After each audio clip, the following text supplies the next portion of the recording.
Vamos a, vamos a dar comienzo entonces a esta reunión, que es la octava de 2021, y les traigo saludos de Marta de París, nuestra fundadora del grupo.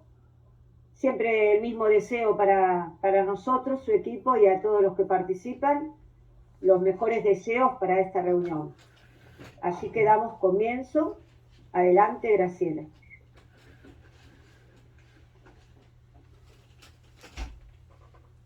El micrófono. Activa tu micrófono, Gra. Hola. Les decía que es lindo verlos, es lindo sentir que nos están acompañando tantas caras queridas, tantos amigos y tanta gente valiosa en el ámbito de la cultura, tanto de narrativa como de la poesía, ¿no? A todos mi cariño, mi profundo cariño. Si Dios quiere, la próxima reunión ya estaré en Buenos Aires, en Argentina nuevamente. Desde acá, mi abrazo enorme, los veo y siento que cada vez los extraño más y cada vez necesito más reencontrarme con ustedes, que son otra forma de hogar. He escrito bastante en estos días acerca del tema de estar fuera del país y uno entiende que el hogar no es solo la casa, los ladrillos. El hogar también son los amigos, los afectos cercanos. Así que, bueno, hoy vamos a dar comienzo a esta reunión del mes de octubre, del cuarto miércoles de octubre, y quien va a dar comienzo va a ser nada menos que la doctora Carlota Guzzo Contegrán de Ronquieto. Yo tengo un brevísimo, diríamos que una reseña de su actuar en el campo de la cultura. La doctora Contegrán es doctora en Historia por la Universidad de El Salvador, máster en Economía y Planificación por el Consejo Superior Universitario Centroamericano, bachiller y licenciada en Historia egresada de la Facultad de Historia, Geografía y Ciencias Políticas de la Pontificia Universidad Católica de Chile. Es investigadora en temas históricos, hispanoamericanos y económicos sectoriales. Ejerció la docencia en la Universidad Nacional de San Juan. Ha dado conferencias y presentado ponencias en seminarios y jornadas de historia y literatura nacionales e internacionales. Ha publicado trabajos en diversas revistas especializadas. Obtuvo el diploma de honor de la Cámara de Diputados y del Senado de la Nación. Es presidente del Instituto Sarmiento de Sociología e Historia y del Centro Sanjuanino de Buenos Aires. Participa en la Asociación Americana de Poesía y en la Secretaría de Arte y Cultura del Instituto Literario Cultural Hispánico y en otras asociaciones culturales. Bienvenida nuevamente, Carlota. Te escuchamos y dejo en vos el título de la ponencia que vas a exponer esta tarde. Te escuchamos. En primer lugar, quiero agradecer a Graciela, a María Paula y a David, que integran la mesa ejecutiva del grupo literario Marta de París, por haberme convocado a participar en esta octava reunión del año. También quiero expresar que valoro que hayan dado en este grupo literario un espacio a la historia. La historia que en sus primeros formatos fue poesía épica. La historia que cuando llega el momento de exponer el resultado de sus investigaciones, necesita la verdad de la idea y la belleza de las palabras. Hoy vamos a hablar sobre Francisco Narciso de Laprida, un protagonista de la independencia americana. Francisco Narciso de Laprida está presente en la memoria y en la historia del país desde los inicios de la emancipación. Se conoce su relevante actuación en el Congreso de Tucumán y en la Declaración de la Independencia. También su destino trágico, magistralmente inmortalizado por Borges en el poema Conjetural. Pero poco se sabe sobre su origen familiar, educación, trayectoria política, actividad jurídica y perfil humano y ético. Razón por la cual se ha estimado necesario investigar y recrear la vida y época de Laprida, considerando que fue uno de los protagonistas de la generación que, teniendo raíces en la colonia, tuvo la capacidad de mirar hacia el futuro y llevar adelante el proceso de emancipación e independencia americana. En la investigación se aplicaron procedimientos científicos convalidados por la metodología de la historia en materia de heurística, crítica, interpretación, síntesis, reconstrucción y exposición. Si bien, como afirma Lucien Febvre, la historia es una unidad, en el estudio del tema se han aplicado conceptos y métodos de distintas escuelas: la nueva historia política, la historia económica social, la historia de la población, la historia de la familia, el derecho constitucional, la historia de la educación y la genealogía. La vida de Laprida se ha construido en un eje temporal que va desde su nacimiento en 1786 hasta el de su muerte en 1829. En esa línea de tiempo se efectuó una periodificación en base a hechos significativos y procesos que se cumplieron en el devenir histórico de San Juan, de las Provincias Unidas del Río de la Plata y el espacio americano. Dadas las limitaciones que tenemos de tiempo, analizaré el marco histórico, político, económico, social, la evolución urbana de la ciudad de San Juan, la arquitectura civil y religiosa, el origen de la familia y la casa. Se estudiará la formación académica alcanzada en distintos establecimientos educativos, su preparación jurídica y su perfil eminentemente político, que lo impulsó a participar en el inicio de la revolución dentro de los grupos innovadores y progresistas. Luego, dentro de los que defendieron el régimen republicano consolidado en la unidad, política. Su marcada vocación como hombre público le llevó a realizar sacrificios para cumplir sus funciones en los espacios provinciales y nacionales.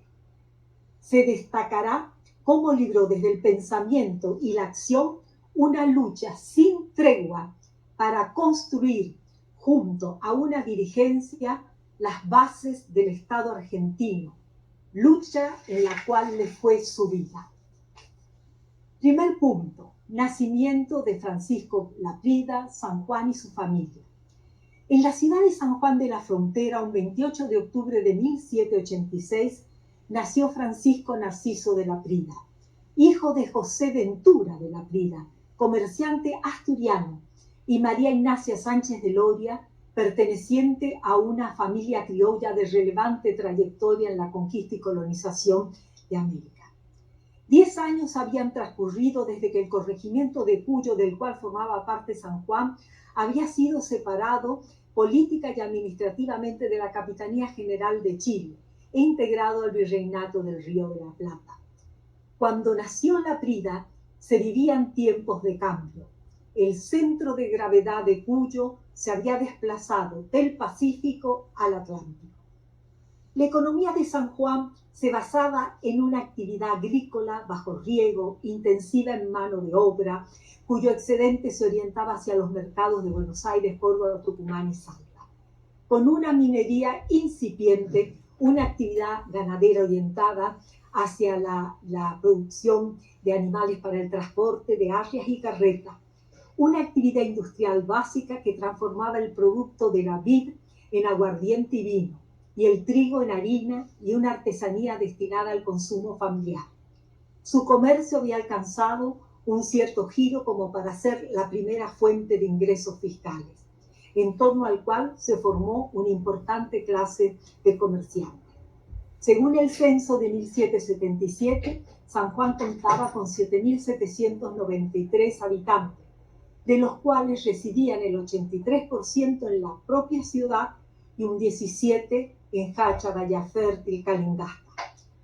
A semejante de lo sucedido en todo el Imperio Español, en esa época en San Juan habían dos importantes sectores sociales, uno constituido por españoles europeos y españoles americanos o criollos y europeos no españoles, y otros integrados por las llamadas castas, indios, mestizos, negros, mulatos y samios. La ciudad era el centro de la vida social, económica y política. Se había expandido en el siglo XVIII. Comprendía el casco urbano, la plaza, el cabildo, las iglesias, también los suburbios y el área de oasis. La llegada de José Ventura, natural del Principado de Asturias, a San Juan de la Frontera, fue parte de un proceso migratorio que tuvo lugar en España en las últimas décadas del siglo XVIII, proveniente de Asturias, de Galicia, de Cataluña. José Ventura emigró desde el Cantábrico al Río de la Plata y desde Buenos Aires, posiblemente por oportunidades, a San Juan, donde se radicó en 1778. El toponímico Prida significa cuesta, pendiente, una palabra que deriva del latín prodire.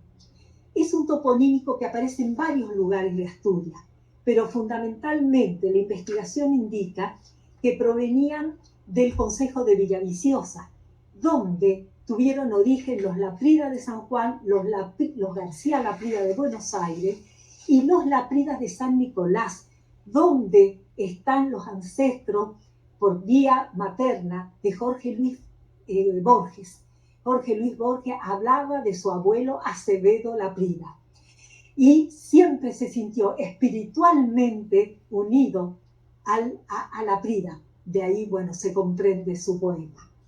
La familia Sánchez de Loria, constituida en La Rioja, se instaló en San Juan a comienzos del 18, cuando Pedro Sánchez de Loria se traslada y se casa con Agustina Guardia Jofré. Constituyó una de las familias principales, una de cuyas descendientes, María Ignacia Sánchez de Loria, fue la madre de Laprida. Dentro de la estructura social colonial, Laprida perteneció a las familias principales, que integradas por españoles y criollos disponían de un espacio sociopolítico preferencial. En sus propias palabras dice: es notorio que nuestra familia es una de las más principales por su nobleza y hidalguía en este pueblo. Francisco nació en la casa que su padre había mandado construir en uno de los solares del centro de la ciudad, sobre la calle del Cabildo, a cuadra y media de la Plaza Mayor. Era una casa de paredes anchas, de adobe, blanqueada, de techo rebarro, con patios y zaguanes, glicinas y jazmines, ubicada en una parcela de 30 por 60 varas de frente y profundidad. La casa, por su ubicación, dimensión y arquitectura, fue un centro de referencia para su familia y las sucesivas generaciones. En torno a la educación de Laprida hubo un objetivo familiar que se basó en el talento y condiciones que tenía el joven, sobre quien se proyectó la tradición cultural de la familia Sánchez de Loria y la perspectiva europea del padre. Según Francisco, su familia realizó considerables sacrificios para sostenerlo en medio de la escasez, para que él pudiera hacer la carrera de jurisprudencia. En la Escuela del Rey, único centro de enseñanza existente en San Juan en esa época, que funcionaba junto a la iglesia matriz, Francisco estudió las primeras letras y las nociones de gramática latina. En una sala con mesas de cedro, escaños de sauce y una imagen de la Virgen de Loreto, Francisco aprendió a leer y a escribir con esmerada caligrafía, las operaciones matemáticas básicas y doctrinas cristianas. José Ventura y María Ignacia decidieron que el niño, después de cumplir su educación inicial, continuara los estudios. El Real Colegio de San Carlos en Buenos Aires, creado por el virrey Bertis en 1783, fue el elegido. Francisco llegó a Buenos Aires después de realizar una travesía de más de 266 leguas por un camino de tierra, jalonado de precarias postas y acechado de peligro. Buenos Aires, capital del virreinato, era a fines del 18 una ciudad que se había transformado, residencia de las principales instituciones virreinales. Disponía de un puerto habilitado para el comercio y contaba con más de 32.000 habitantes. Se habían hecho empedrado en las calles, se habían construido edificios, iluminado los espacios exteriores. Eran tiempos del progresista virrey Avilés, tiempos del telégrafo mercantil y de la creación de la Escuela de Dibujo y de Náutica. En ese colegio, al reunir las condiciones de edad, de moralidad y de pureza de sangre, fue aceptado Francisco como pensionista. Estuvo allí 5 años, 1799-1803, periodo en que Luis Chorroarín era rector y el doctor Montero cancelario. Durante los 2 primeros años cursó gramática latina, gramática y retórica, y en el transcurso de los 3 siguientes estudió filosofía, que comprendía lógica, física y metafísica. Notables profesores fueron sus maestros. Estudiantes provincianos y porteños que integraron la generación de Mayo también estudiaron en el Colegio de San Carlos. Manuel Belgrano, Mariano Moreno en una etapa anterior, Francisco Godoy, Agustín Maza, Bernardino Rivadavia, Vicente López, Tomás Guido, Luis Dorrego y Esteban de Luca en forma coetánea. Retirado en 1803, Francisco regresó a San Juan. Desde allí, en 1804, se trasladó a Chile a fin de matricularse en la Real Universidad de San Felipe.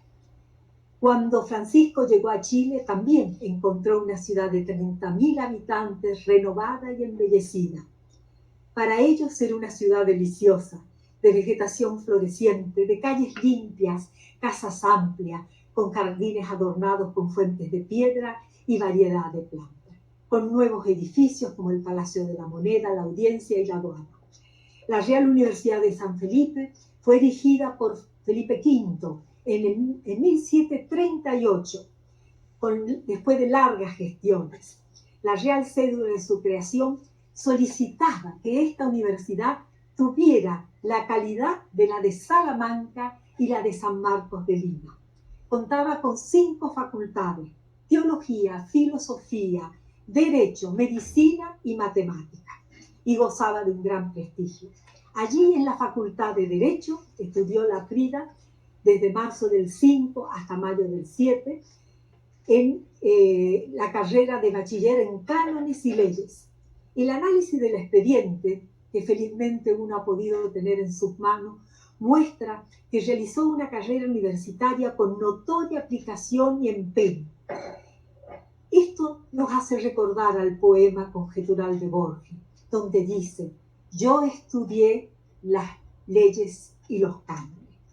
Después de graduarse en la universidad, permaneció en Santiago de Chile para lograr la formación teórica práctica de abogado en la Real Academia Carolina de Leyes y Prácticas Forenses, donde estudió desde 1807-1809 y rindió un examen de grado ante la Real Audiencia, que le otorgó el título de abogado. En la Real Universidad de San Felipe se formaron parte de los jóvenes que integraron la generación que llevó adelante el proceso de la independencia a ambos lados de la cordillera. Coetáneos a la Frida podemos mencionar, y se van a asombrar ustedes, aparte de los sanjuaninos, José Ignacio de la Rosa, mendocinos como Godoy Cruz y Maza, estuvieron Luis Dorrego, Bernardo de Beri Pintado, Felipe Arana, Antonio Álvarez Jonte. En realidad, la Frida realizó una de las carreras más completas de todos los integrantes de esta generación. Yo la encuentro semejante a la que realizó Manuel Belgrano en sus estudios en Buenos Aires y en las universidades de Salamanca y Valladolid. En las dos ciudades importantes contó con apoyo familiar, que por razones de tiempo no me puedo extender. Hubo un primer ciclo de la revolución que ubicamos entre el 10 y el 15. La Prida estuvo presente en la revolución de septiembre de 1810 en Chile. Como era joven, solo pudo estar en la Plaza Mayor. ¿Saben con quién? Junto a Manuel Dorrego, quienes presenciaron y celebraron y festejaron todos los acontecimientos que sucedían en el Tribunal del Consulado y la Junta que se constituía. A comienzos del 11, cuando la cordillera permitía el paso, Francisco, con su grado de bachiller en cánones y leyes y el título de abogado, regresó a San Juan, una ciudad que ya había adherido sin violencia y con gran serenidad a la Junta de Buenos Aires. Bien, voy a abreviar un poco porque el tiempo va corriendo. Es muy importante en esta etapa que él, inmediatamente que llega, es convocado por la Junta Subalterna para que emita dictámenes sobre casos difíciles. Reconocieron inmediatamente su formación como letrado. También en octubre del 11 ya el Cabildo lo elige como alcalde de primer voto y se hace cargo en enero del 12. Son maravillosas las notas que él escribe con una dignidad y orgullo, diríamos, de su cargo. Y se las escribe nada más ni nada menos que a Bernardino Rivadavia, ¿no? Que era secretario del primer triunvirato, y defiende distintas situaciones.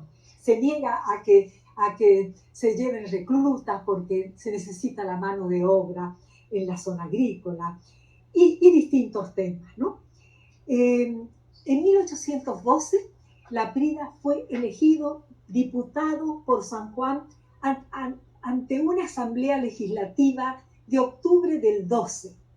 Una asamblea que lamentablemente no se llegó a realizar, siendo que a la Prida le aceptaron su diploma y su representación, porque coincidió, los que recuerdan, con la revolución del 8 de octubre del 12, cuando San Martín, Alvear, Paso dan un golpe revolucionario y derrocan al primer triunvirato. Por lo cual, él regresa nuevamente a San Juan y ahí nuevamente se le solicita que defienda un grupo de gente que habían... algo pasó, bueno, no importa. Parece que alguien conectó, está presentando, Darcy Totonese es como si estuviera presentando un archivo, ¿no? Bueno, pero a mí me ven, ¿no es cierto? En un cuadrito chiquito estoy. Habría que avisarle a la... Te vemos, Carlota. Darcy debe haber compartido pantalla. Sí, ahí está. Tocado. Bueno, entonces él defiende un grupo de... Bueno, ahí está. Él defiende un grupo de jóvenes que habían derrocado al teniente de gobernador y, bueno, finalmente logra que sean indultados.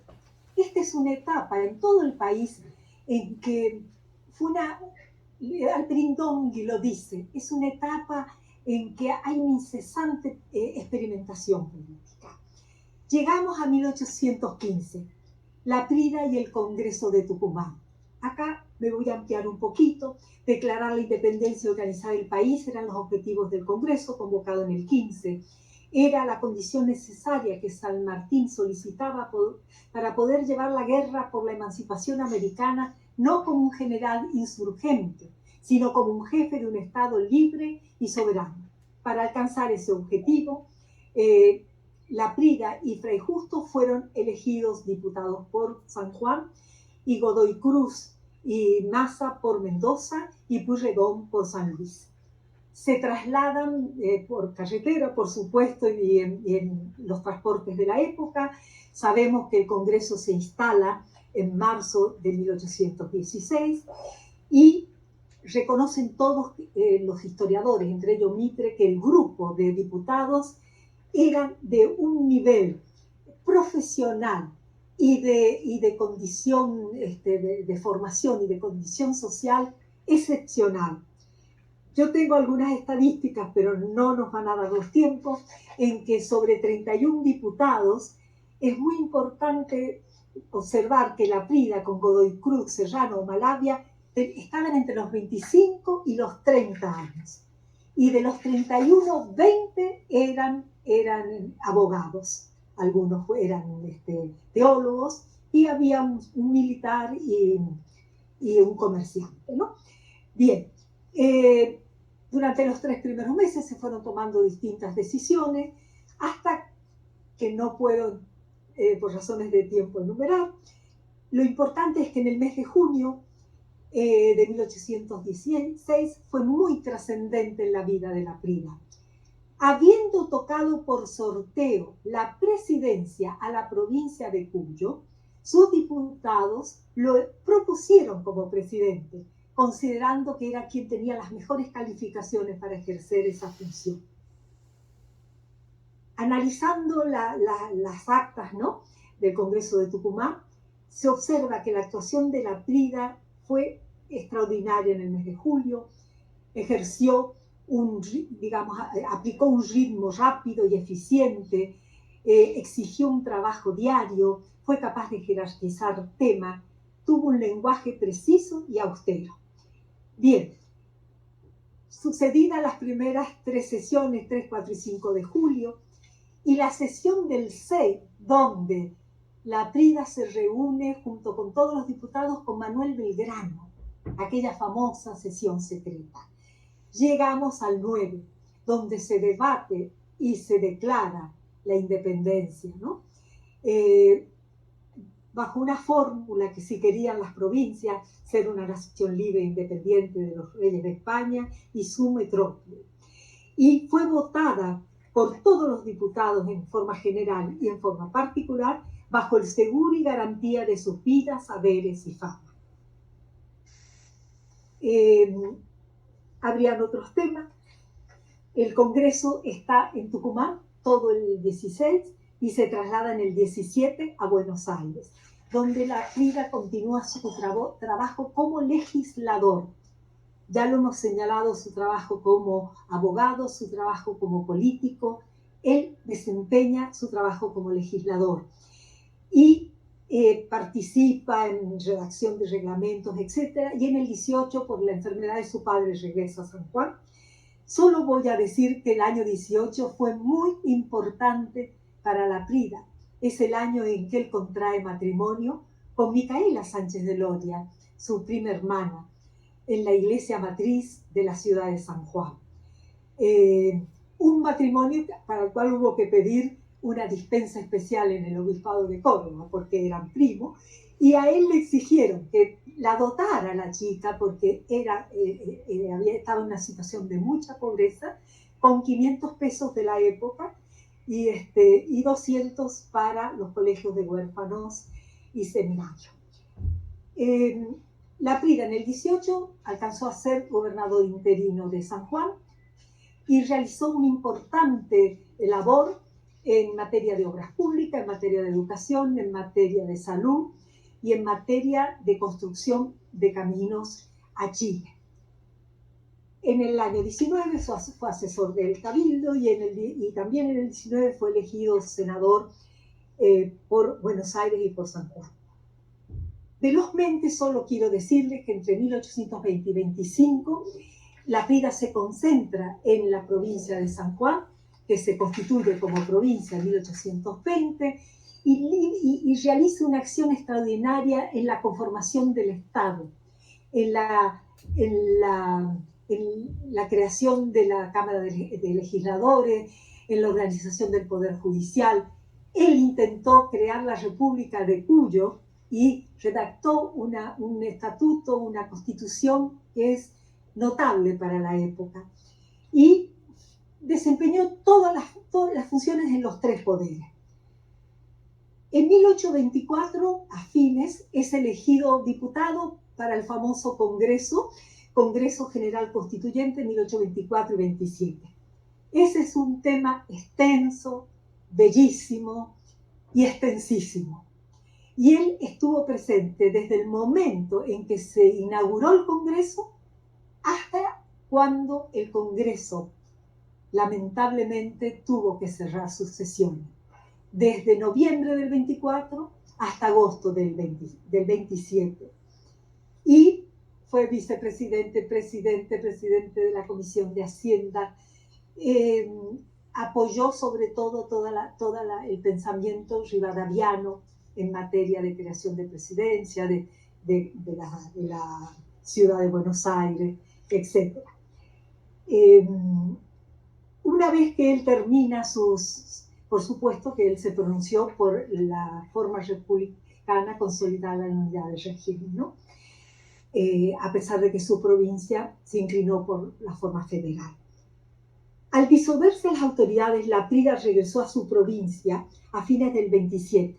Una vez más retornaba a San Juan, a su país, como le llamaba. ¿Qué pesar embargaría su espíritu? No era el regreso exitoso del 18, cuando el otro Congreso había cumplido su misión y en el gobierno un amigo lo aguardaba. Una nueva realidad lo esperaba. Desde enero del 27 se proyectaba en Cuyo la figura de Facundo y los gobiernos federales gobernaban, ¿no? Y en esa administración, Laprida, por diferencias ideológicas, no se pudo desempeñar en la función pública. Retornó al ejercicio privado de la abogacía. A pesar de las dificultades, Francisco creó un diario que simbólicamente llamó El Solitario. Y en ese periódico él expuso su pensamiento sobre la soberanía, sobre el concepto de constitución, sobre partidos políticos, sobre la educación, sobre la necesidad de las obras públicas. Felizmente, esos 8 ejemplares se conservaron en el Museo Mitre de la ciudad de Buenos Aires. Año trágico el 29. En sus vísperas, Dorrego fue fusilado. La guerra civil se encendió en todo el país. La lucha entre las tendencias políticas se convirtió en un enfrentamiento entre sectores irreconciliables. Quienes habían estado unidos para alcanzar la emancipación, ahora disentían sobre la forma de organizar el Estado. Contendieron Lavalle y Rosas en Buenos Aires, Paz y Quiroga en el interior, en un marco de horror, de crueldad y dolor. En abril del 29 asume en San Juan el gobierno un personaje llamado Echegaray Toranzo, ortodoxo, en que se recrudecen los odios políticos y el enfrentamiento de los bandos ya no tuvo retorno.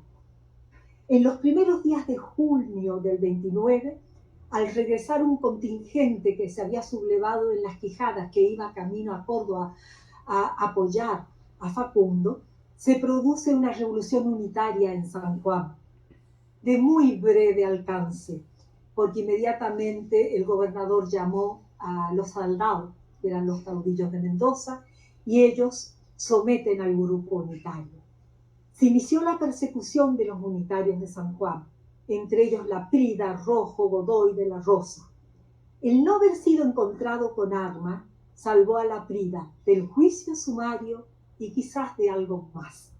En un documento del 18 de julio, Laprida aparece entre la lista de presos. Laprida estaba preso en el cabildo, en su cabildo, y engrillado.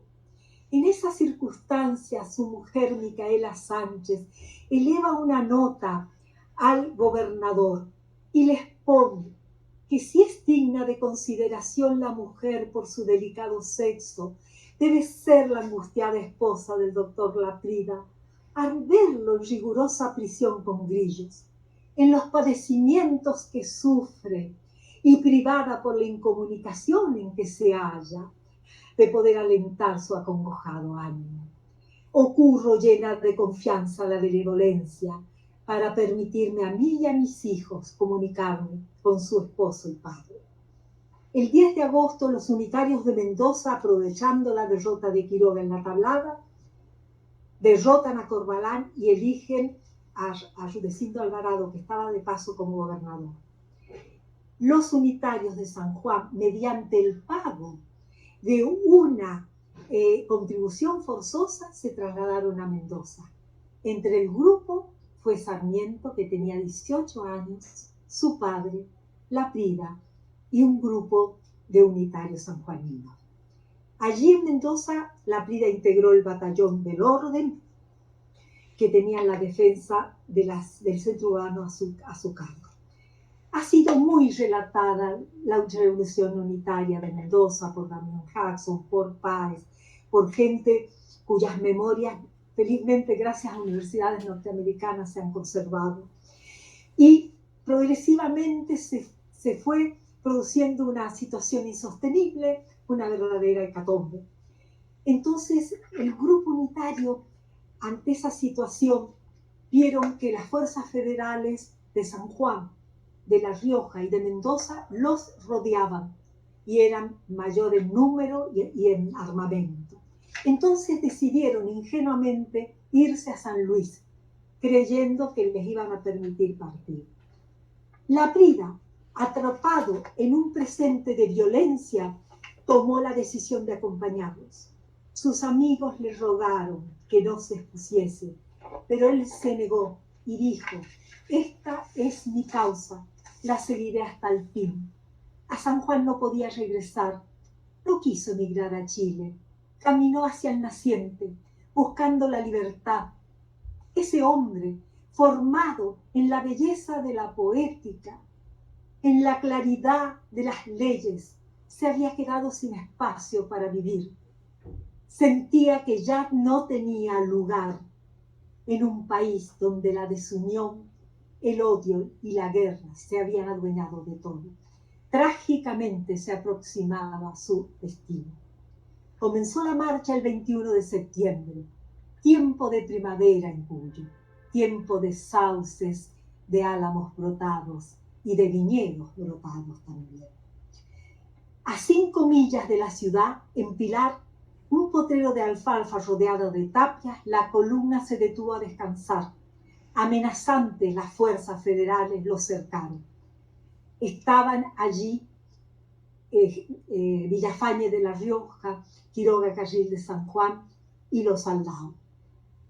Conferenciaron Francisco Aldao y el capitán Zuloaga a ver si llegaban a un convenio de paz mediante un armisticio, pero lamentablemente los federales iniciaron el bombardeo, cargó la caballería. La lucha adquirió una crueldad sin límites. Muy pocos lograron salvarse ese 22 de septiembre de 1829. Entre los que pudieron escapar del escenario de la batalla estaban Domingo Faustino Sarmiento, un joven de 18 años, y Francisco Narciso de Laprida, de 42. Uno se salvó, el otro no. En ese septiembre de primavera nublada por el dolor, Laprida se encuentra en soledad, perdido en los suburbios del sur de Mendoza y en una realidad que no podía comprender desde la lógica de su pensamiento. En busca de una salida, de una puerta que no se abrió. La partida federal lo alcanza. Se consuma la tragedia. Al fin me encuentro con mi destino sudamericano, dice el poema conjetural.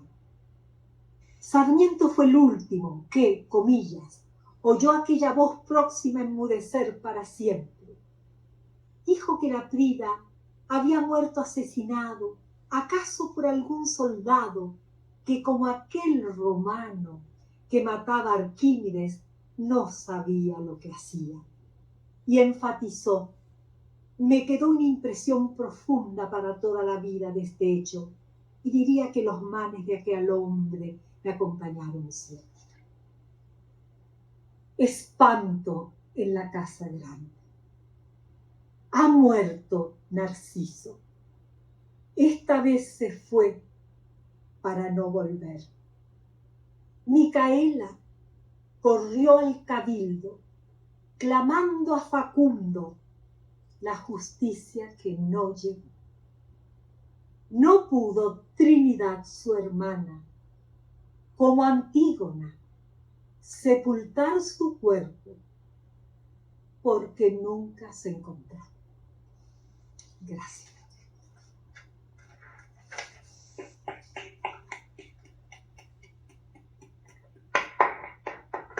Gracias, Carlota. Muchas gracias. Gracias por acompañarnos y gracias por tu brillante exposición. Y bueno, ahora le voy a dar la palabra a María Paula Mones Ruiz. Adelante, Paulita. Gracias, Carlota, nuevamente en nombre de todos. Muchas gracias a ustedes.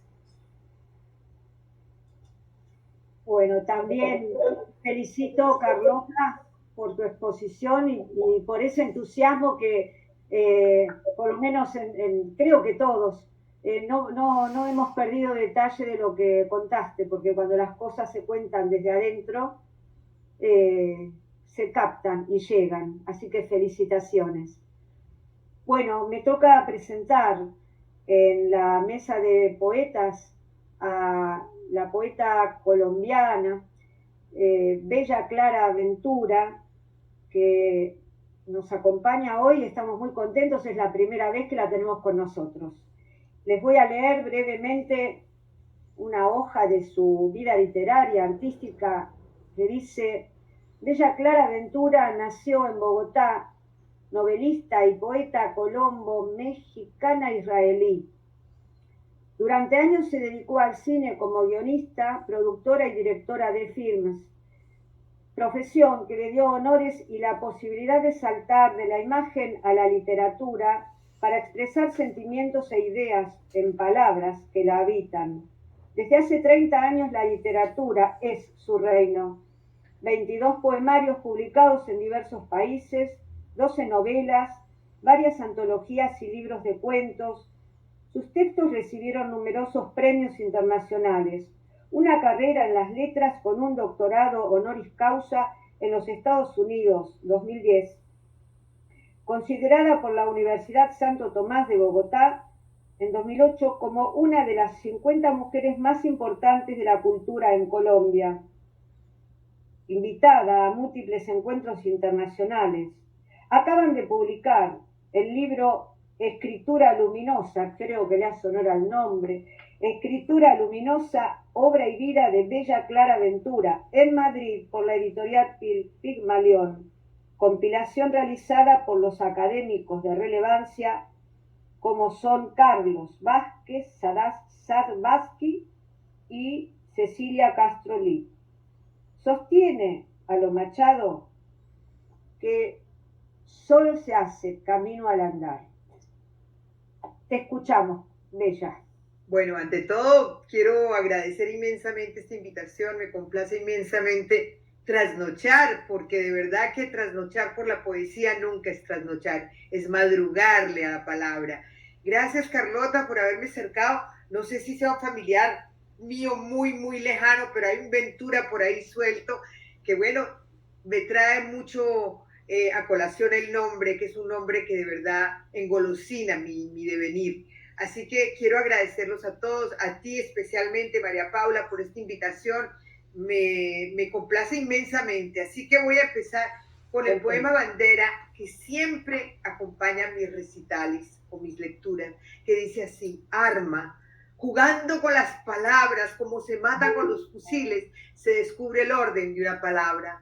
Arma o amar, la mejor arma, amar, batalla de palabras. Y seguidamente voy a presentarme con mi nombre. Como es Ventura, pues ya verán que tiene su historia. Un nombre. Nací con el nombre que me fue dado desde el vientre. Bella Clara Ventura. Bella por mi abuela materna, Clara por su madre de la lejana Turquía, y Ventura, el apellido de mi padre, nacido en Johannesburgo, África de mis inquietudes.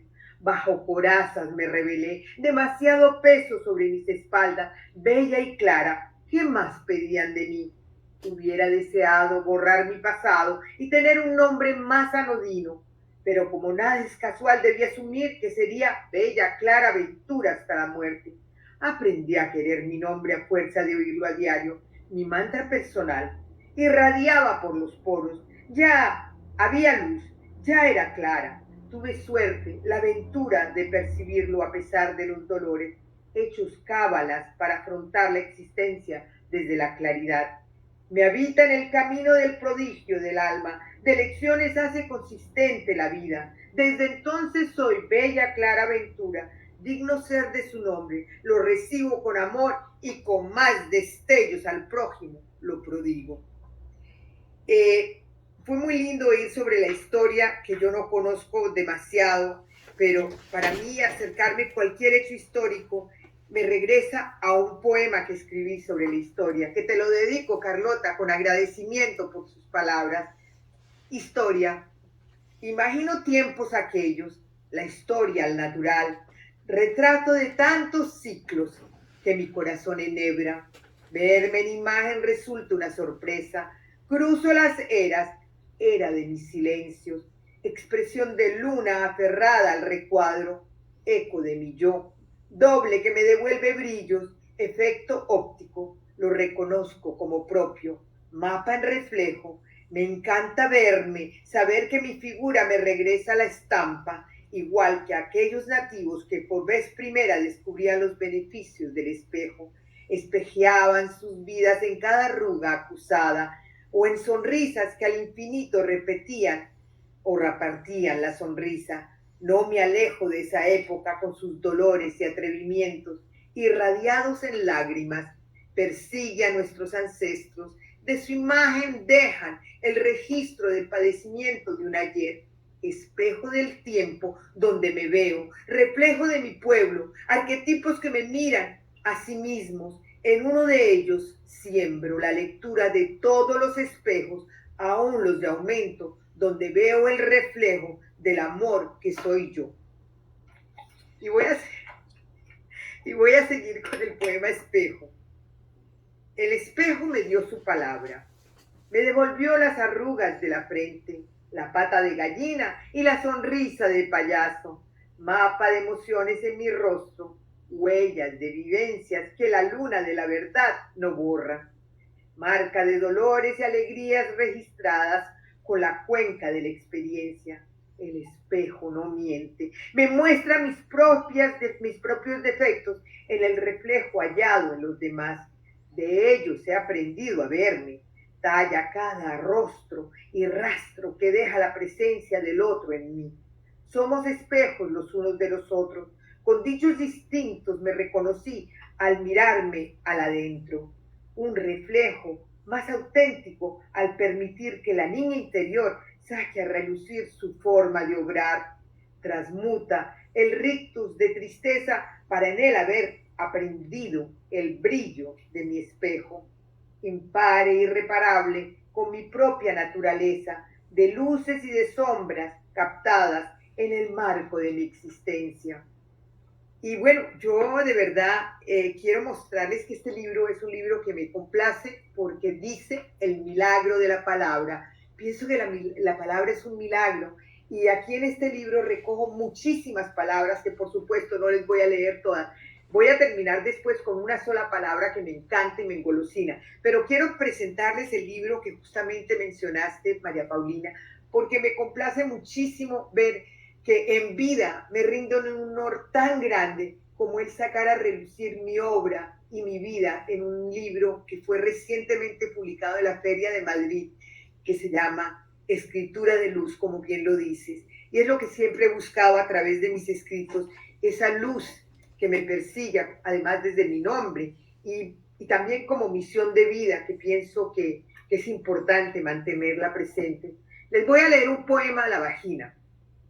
Íntima amiga, nombrarte de manera diversa, placer del alma donde florece el júbilo, ranura de soles, victoria en llamas, arcoíris en canto, mi recóndito cielo, la chimenea de Cupido, zaguán del secreto, nido de sortilegios, arrebol de magias, laberinto de sonrisas, morada de caprichos, bosque de luces, juego de rayuela, oasis del amor, refugio de la pasión, el rincón del hallazgo, rebaño del gozo, aquelarre de lunas en desvelo, elixir de los brillos, resguardo de aromas, abracadabra del corazón, templo de caricias y mimos, suspiro del alma, usurpadora de gemidos, cueva de todos los misterios, chispa de Eros. Y podría seguir llamándote por tantas metáforas que a mi cuerpo acuden. Las dejo para mañana, cuando mi piel amanezca húmeda bajo el exaltado recuerdo de haberte soñado a la medida de mis alborosos. Comarca del delirio, mi agazapada caperucita roja. Creo que ya se me cumple el tiempo. Es verdaderamente un placer haber compartido con ustedes. No sé si estoy todavía en tiempo. En todo caso, para mí, les digo que fue una velada espectacular. Y cuando hablo de velada, como me dicen vela, es velada también conmigo misma. Ustedes me han devuelto un espejo hermosísimo de lo que es la libertad, de lo que es la lucha por la vida. Y bueno, esta noche lo he presenciado y lo seguiré manteniendo hasta el resto de mis días, porque pienso que para eso estamos aquí, para que la libertad nos habite y reconocer esos personajes históricos que dieron su vida para que estemos nosotros en un eco de libertad, siempre en búsqueda de paz, que es de las palabras que más me subyuga y las acciones que quiero encontrar en mi diario vivir. Los abrazo con el alma. Gracias por este espacio. Gracias a vos. Gracias a vos. Julia. Hermoso todo lo que leíste. Y bueno, contento todo el grupo y todos los amigos que acompañaron para escucharte y escuchar toda esta hermosa reunión. Gracias por trasnochar, pero bueno, bien dijiste que la poesía es también trasnochar. Así que dulces sueños si ya te vas a dormir y muchas gracias. No, yo estoy todavía muy conectada a ustedes, quiero escuchar a mi compañero. Muy bien. Imposible que no me quede para estar con él también. Muy bien, muchísimas gracias. Bueno, gracias Paula y Graciela. Va mi saludo a todos en esta excelente reunión. Me toca presentar al estimado Antonio Ramón Gutiérrez de Belville, provincia de Córdoba, escritor, psicólogo, psicoanalista, profesor emérito de la Universidad Católica de Salta. Publicó 20 libros de poesía, ensayo psicoanalítico y narrativa, entre ellos Las formas de la tarde, Metamorfosis cotidiana, Molde para una metafísica, Lingüística y teoría del significante en psicoanálisis, etc. Obtuvo numerosos premios literarios. Su obra poética fue incluida en varias antologías: Poesía Argentina Contemporánea, Fundación Argentina para la Poesía, Historia de la Poesía Argentina, etc. Fue invitado a presentar libros, cursos, conversatorios en instituciones de Argentina, Cuba, Italia y España. Con ustedes, Antonio Ramón Gutiérrez. Sí, totalmente. Eso salió perfecto. Entonces, lee lo tuyo, por favor. Bueno, les agradezco infinitamente al grupo de Marta París, donde tuvimos con Liliana, mi esposa, la suerte de estar en algunas oportunidades ahí en la SADE. Agradezco la invitación a vos, David, a Paula, ¿no es cierto?, a Graciela y a todos los integrantes de este magnífico grupo. Bueno, yo voy a leer rápidamente algunos poemas, voy a ir desde los más antiguos. Hay un libro que se llama Conflagración, que es del 91. Voy a leer un poema que se llama El carro de piedra. Alguien se ha sentado en el umbral de su casa a ver pasar los carros transportando la piedra. Uno a uno van pasando, como silenciosos entierros otoñales, como graves procesiones en los atardeceres, como las campanas, como las bodas, como las muertes. Alguien se ha sentado en el umbral de su casa a ver pasar los carros con los nombres liberados. Vienen desde lejos esos puntuales transportes y allí va su enemigo recostado sobre todo el humus, y aquel que soberbio hablaba en los pedestales, y ese otro que enarbolaba su dedo como una espada, y los amos, y los largos esclavos, y los odios, y las guerras, y aquellos otros que detestaban a los poetas. Alguien se ha sentado en el umbral de su casa a ver pasar los carros con la hulla de los muertos, carros de piedras sobre las piedras, encadenados galeotes, éxodo que lleva recostada la luz en la tarde. Alguien se ha sentado en el umbral de su casa, como en una estación sin término, a ver pasar los aniversarios y el canto de los pájaros. Algún día uno de esos carros se detendrá frente a la puerta misma de su casa desablada. Bueno, de otro libro que se llama La ciudad de los lugares comunes. Todos estos libros son del 91. Voy a leer un breve poema que tiene un número. En realidad es un largo poema, pero está por partes. Yo voy a leer la parte número 8, el número romano. Nuestra casa, amor, quedaba entre los abedules. Por las tardes yo escribía y te aguardaba. Detrás de los ventanales una metáfora caía, la nieve caía, en el patio el tiempo caía, y pasó el invierno y florecieron los prados, y llegaron los otoños y otros inviernos, hasta que la nieve absurdamente comenzó a caer dentro de la casa sobre los desprotegidos retratos. Voy a leer otro libro, otro poema, de un libro que se llama Molde para una metafísica, que es de Ediciones El Mono Armado, de Buenos Aires. Aquí voy a leer un poema a mi padre. Mi padre fue un poeta, aunque él nunca lo supo. Escribió con pasos firmes sobre la tierra y con trazos de vida los días y las noches, los sueños, las mañanas luminosas de septiembre, y tuvo, a diferencia de mis pobres libros, los mares y la luna en el poema, poesía escrita con el puño de la tarde. Dijo con su andar y con su cuerpo lo particular de un viaje irrepetible. Su prosa vistió ropas de mecánico, camisas de empleado de comercio, frases obreras volviendo del trabajo. El río se deslizó en su escritura viva en un tiempo que hoy acude a mi memoria.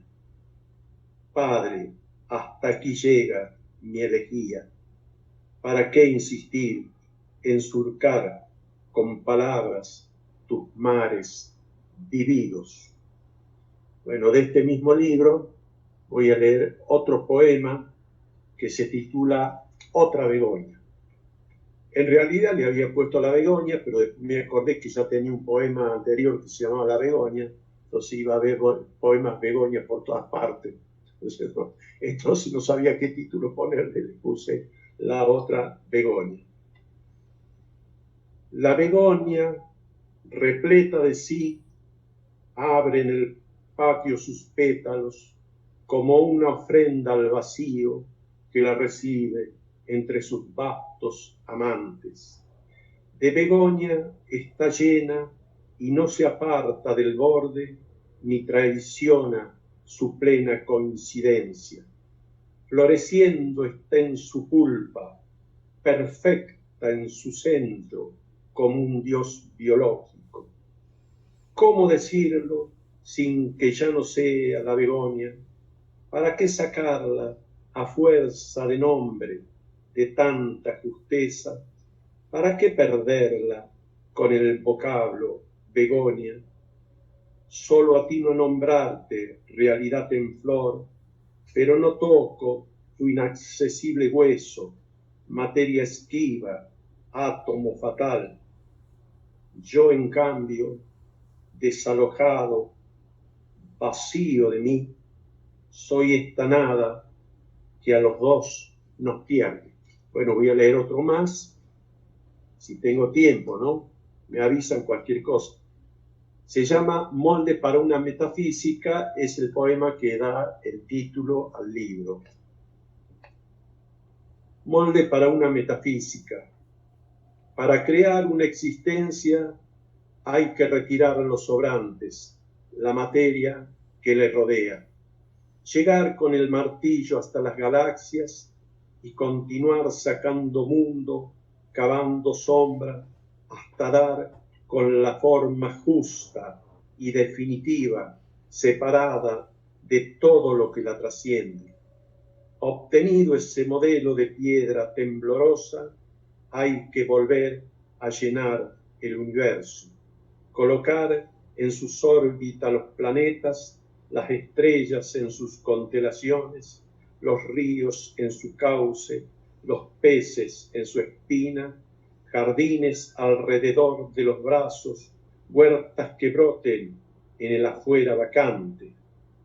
Por último, del centro de todo lo posible, retirar la pieza de mármol, ahuecar ese espacio para dar cabida a la nada, es decir, a un hombre repleto de vacío, con la mirada puesta en todo lo que le falta. Bueno, un último. ¿Estoy bien? No me he pasado de tiempo. Uno breve, por favor. Uno breve, si tenés. Bueno, perfecto.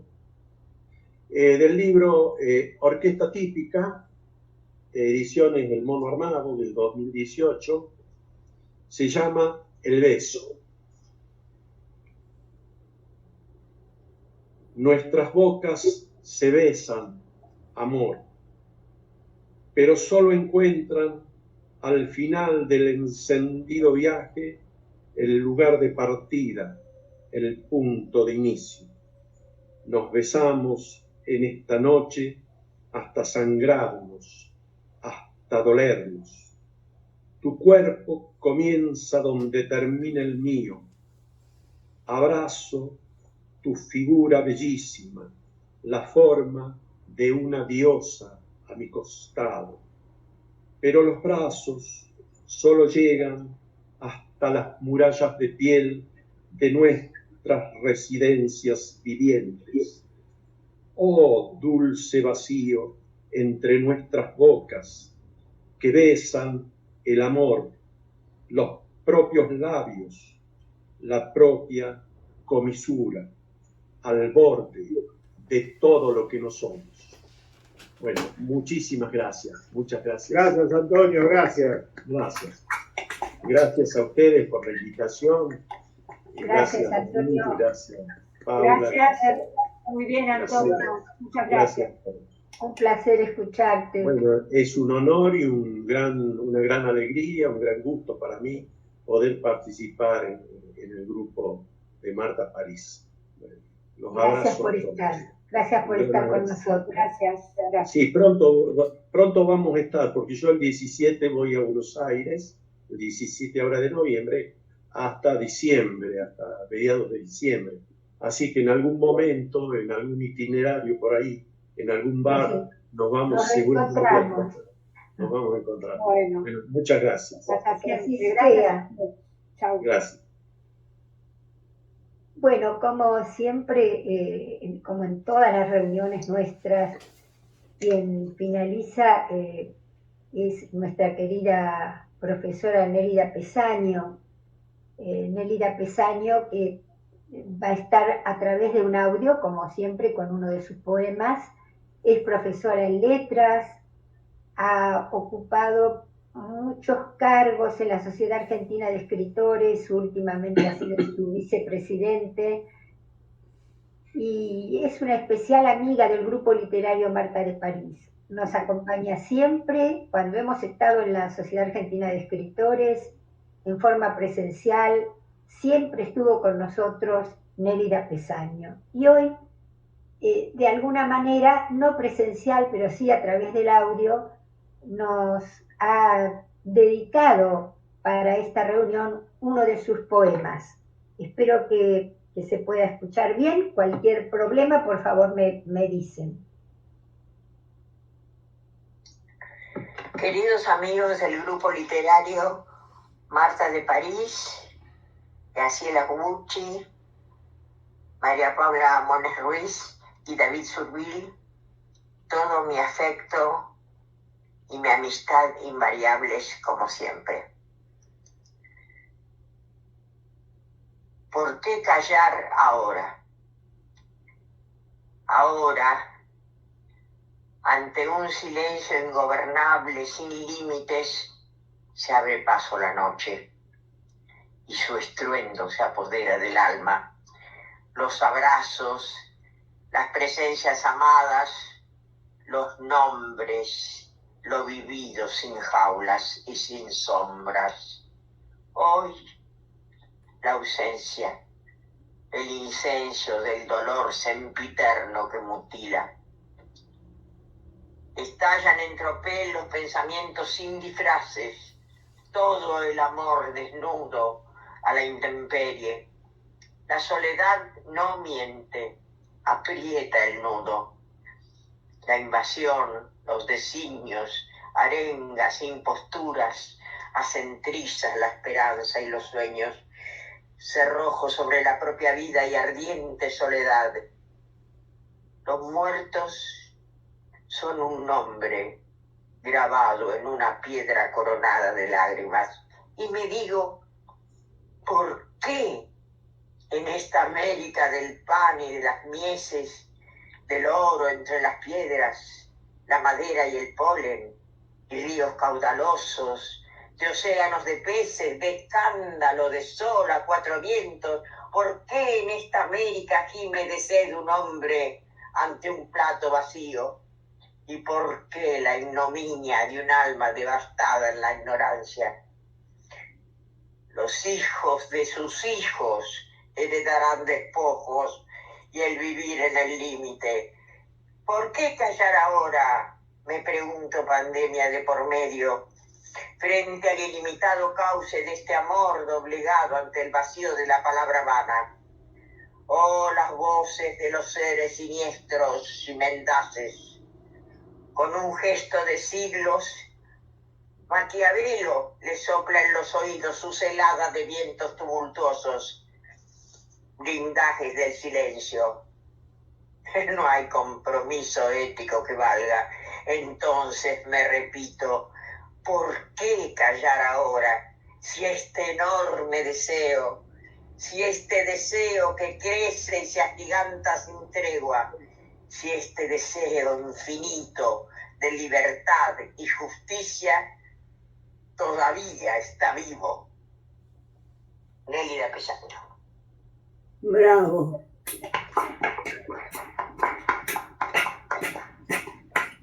Siempre Nélida nos deja con esos poemas con los cuales es inevitable pensar y analizar cada palabra. Son palabras muy profundas que creo nos llegan a todos.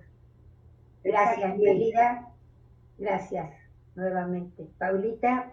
Sí, también adhiero al sentimiento de cada uno, que hemos quedado emocionados con, bueno, ya el clima creado y este cierre de Nélida que siempre nos emociona tanto, porque es justo. Y bueno, solamente ahora resta agradecer a todos los que han acompañado a esta reunión, a los invitados, a Carlota, a la doctora Carlota Augusto Ontegrán, a Bella Clara Ventura, Antonio Gutiérrez, Nélida Pesaño y absolutamente cada uno de ustedes. Un abrazo de todos nosotros y hasta siempre. Adiós. Chao. Yo los saludo y en la próxima reunión, que va a ser la 9ª de este año virtual, presentaremos a poetas representantes de grupos literarios.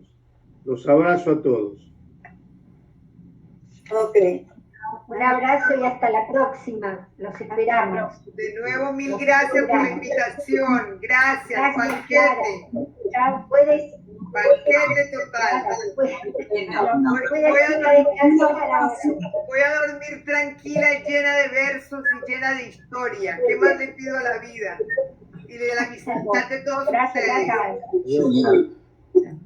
Gracias, Clara. Gracias.